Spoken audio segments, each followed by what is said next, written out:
Good morning, Bucknutters. It is Tuesday, April the 11th. I am Dan Rubin. This is the Bucknuts Morning 5 and change. The sun is shining in Ohio. Hopefully it's shining in the Indianapolis suburbs as we welcome in 24/7 Sports Director of Recruiting, Steve Wiltfong. Steve, how are you? Good morning, Daniel. It's obviously shining here in Indianapolis. Sun pouring into my office right now, sending it down I-70 through Dayton all the way to Columbus. Going to be a gorgeous day today, I believe. And youth sports in full effect here in the Indianapolis suburbs. Had soccer practice yesterday. Got baseball practice today. Soccer practice for my other kid. Baseball practice for him tomorrow. So we're ripping and roaring like so many of you listeners this morning, living this life with their own families and children. I have actually scheduled, that's my entire off season is AAU hoops for my youngest now, and I have scheduled a trip to Indianapolis and found out the Grant Park hosts about 7,000 sporting events. There's no hotels, so we will be sleeping in the Wiltfong's garage here at the end of April. I will report back on that. That should be more interesting than anything we go over today, but we'll put you in a guest room, Daniel. Steve has done an incredible job for us today. Anyone who was on the site yesterday or anyone who's been on the site in the last week knows Ohio State is the team of the moment on the recruiting trail nationally. It's been a wonderful few days. Steve even wrote a story yesterday titled, "Here Come the Buckeyes." If last recruiting cycle wasn't spectacular, this one is off to an incredible start. Obviously, we remember the commitment of Dylan Raiola, and we thought that was going to start it off. He has since decommitted, but Jeremiah Smith is in the fold. Aaron Nolan is in the fold. It looks like the recruiting class is burgeoning. Steve, why write a story about that at such a time? Well, it's because Ohio State's the hottest team in the country on the recruiting trail right now, and they're trending for about 8 more guys right now, in the thick of it for several others. So Ohio State is an exciting team to watch on the recruiting trail right now, kind of diving into 8 of those crystal ball forecasts right now. You have top 247 receiver Jeremiah McClellan out of St. Louis Christian Brothers. That has kind of become a farm system type program for the Buckeyes, and I think that Jeremiah loved his recent visit to Ohio State. The dean also talked to him and had a story on Bucknuts recently that you can go find on Jeremiah McClellan's profile if you didn't read it. Miles Lockhart's a top 247 cornerback from Arizona who has a decision date for July 6th now. I think that Ohio State is the team to beat heading into the summer for him. Top 247 linebacker Peyton Pierce. Him and Aaron Nolan are about as good a quotes as I've had in the entire class. So Ohio State, they have their leader on offense in the future in Aaron Nolan. Peyton Pierce has a ton of leadership qualities out of Lucas Lovejoy in Texas. Love the way that's trending for the Buckeyes right now. Sam Williams-Dixon's a in-state running back that can also catch the football and do several things. I think that's only a matter of time. Demorian Witten and Bryce West over at Glenville. You know, obviously Ohio State historically has done a really good job of landing the guys they want to land at Glenville. Glenville guys have typically waited to the end of the cycle to make commitments, but Arvell Reese may be starting a new trend last year when he committed to Ohio State. But I really like where Ohio State stands with Demorian Witten. I think that Bryce West, even though I logged a crystal ball for Ohio State as a current pulse, I'm not sleeping on Michigan for Bryce West or Aaron Scott, and neither should y'all. I read the comments on the message board, and I love the passion and the rivalry. But Michigan's in it for both those young men, and some others. Ohio State's certainly well positioned for both those in-state corners. And then similar to Williams-Dixon, I think it's only a matter of time before Dayton Centerville safety Reggie Powers is also in the fold. So some in-state targets that this staff is high on, that they're in good position for, that they've given committable offers to. And there's a ton of 5-stars out there, Daniel. They have 2 in the fold right now, Jeremiah Smith and Mylan Graham. Jeremiah Smith's as good a player as there is in the country, regardless of position. And then Mylan Graham is as good a route runner as there is at the receiver position. So That's a special duo. If they can add Jeremiah McClellan to it, which I think they will, it'll be again, one of the best receiver classes in the country, which is what we're accustomed to seeing year in and year out. They're in the KJ Bolden sweepstakes. I would give the edge to Georgia right now, but I think that Ohio State's in the top 2 or 3. Williams, Nwaneri, I think they'll probably get an official visit from him. Dylan Stewart, they will get an official visit for him. That's another one where I think they're battling Georgia there. The number 1 linebacker in the country, Sammy Brown. They're in that fight. He'll be back in June for an official visit. Justin Scott, they're definitely in that. The defensive lineman from Chicago, as they battle Notre Dame and Georgia and some others.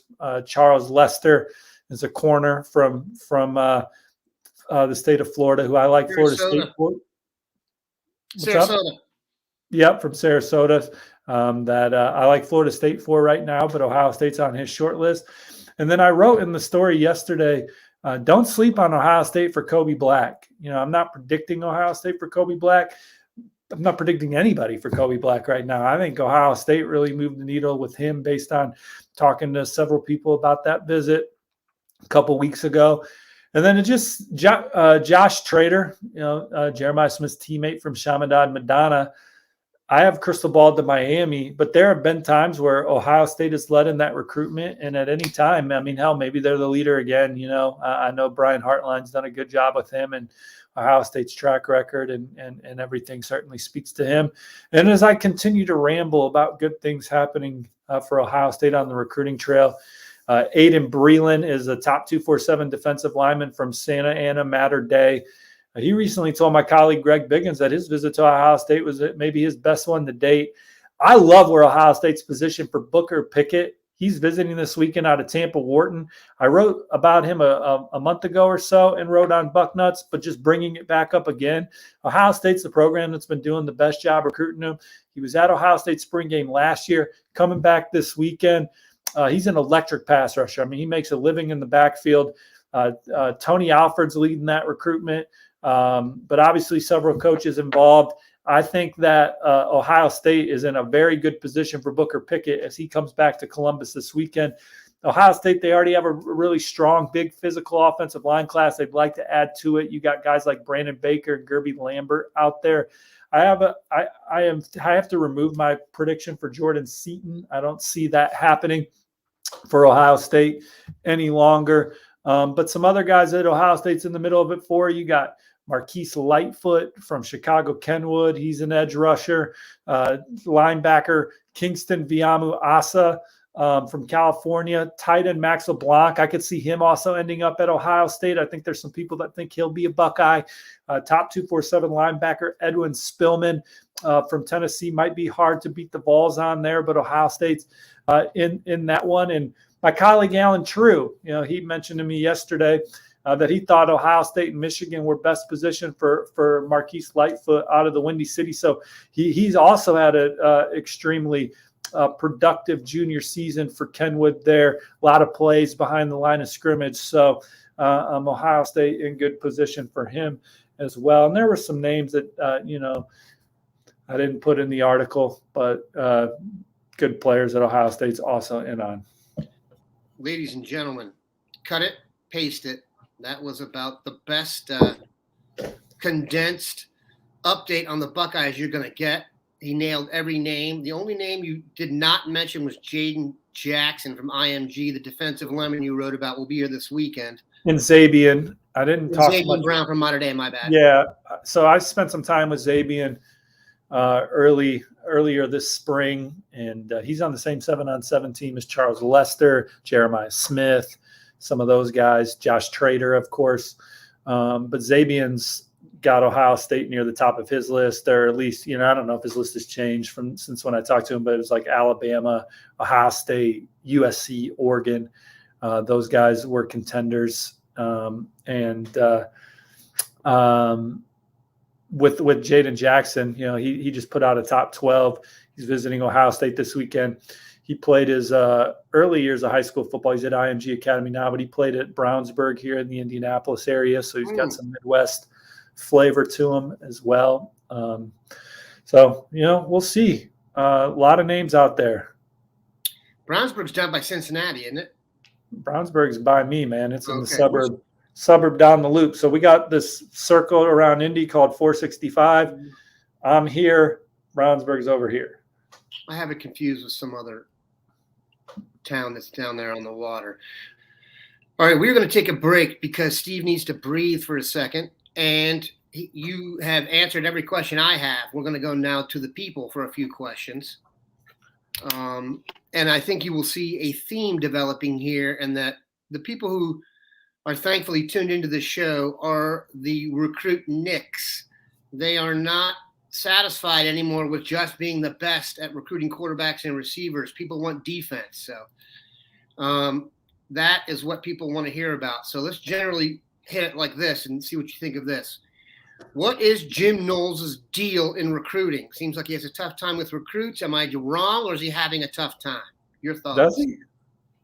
I think what you're facing here is Ohio State getting almost every top level offensive player they go after within reason, and they don't have the same success on defense.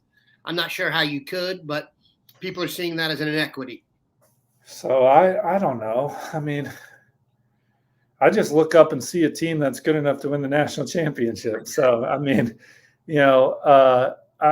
Jim Knowles as a recruiter, still getting a feel for that, I guess. But, like I talked to Sammy Brown yesterday, and I loved what he said about Jim Knowles. He called him a throwback old school linebacker coach that wears jeans and a golf shirt and goes to work, Right.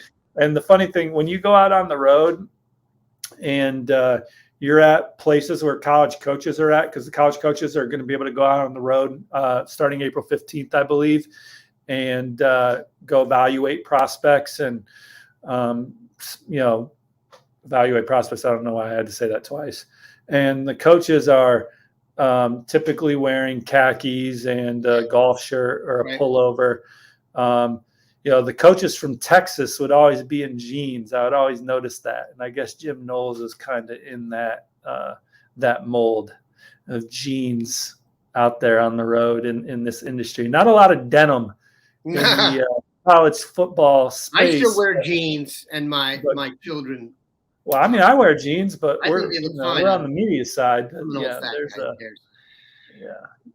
You're more apt to see sweats and a golf shirt on the football side, but Coach Knowles, I don't know if he's a Levi guy or let's get him an NIL deal for some denim. He's a Wrangler guy. He could be the next Marlboro man, to tell you the truth. This is a question from Will Star Monsters and Mysteries. That's probably some kind of pseudo advertisement for him. But why does Ohio State seem to have a hard time keeping the top quarterback in the class? Raiola and Ewers. I just think it's more circumstances. I mean, I don't know. I mean, first of all, Ewers did come to Ohio State. Exactly. So, I mean, getting him to say yes is the hard part. The fact that they've gotten so many good players to say yes. All right. Ewers came to Ohio State. He could have waited his turn, and he would compete for the starting job this year. And who knows, maybe he wins it. And if you're the starting quarterback at Ohio State, you're a first-round draft pick as of right now. He's at Texas, and maybe he'll be a first-round draft pick there too, But he chose to go, transfer closer to home. But they got him. They signed him. So there's no, that's just college football, right? Raiola was just circumstances. I don't know. He committed to Ohio State. He loved them, but at the end of the day, that's not where his heart was at. But Corey Dennis, man, he's a hell of a recruiter now. He gets Ohio State in the middle of these battles. And look, I mean, people are like, "Oh, it's Ohio State. It's easy to recruit." Well, I mean, he's recruiting against good people. Like Georgia, Lincoln Riley can recruit some quarterbacks too now. I mean,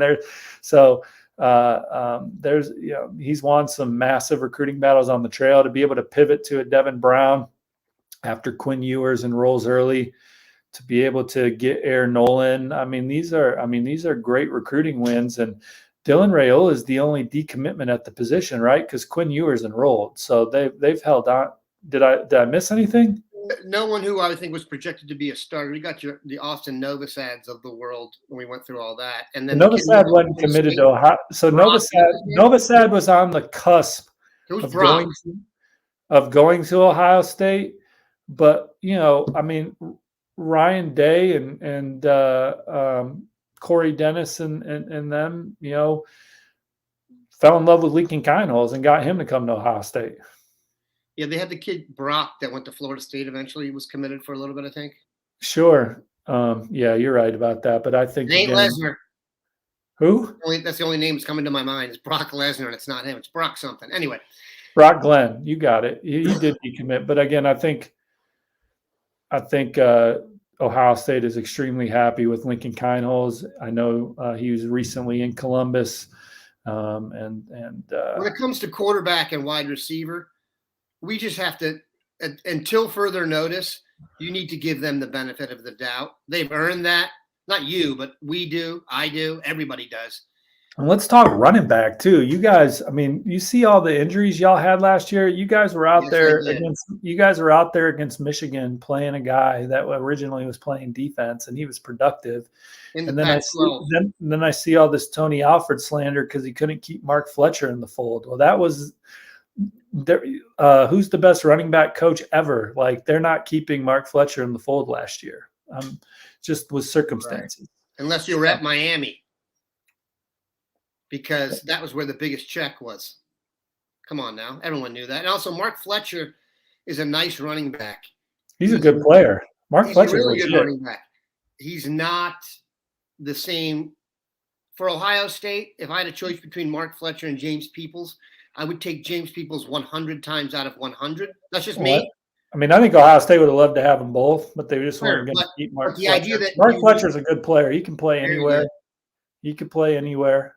I'll say this. So running back is not like the other positions, in my opinion.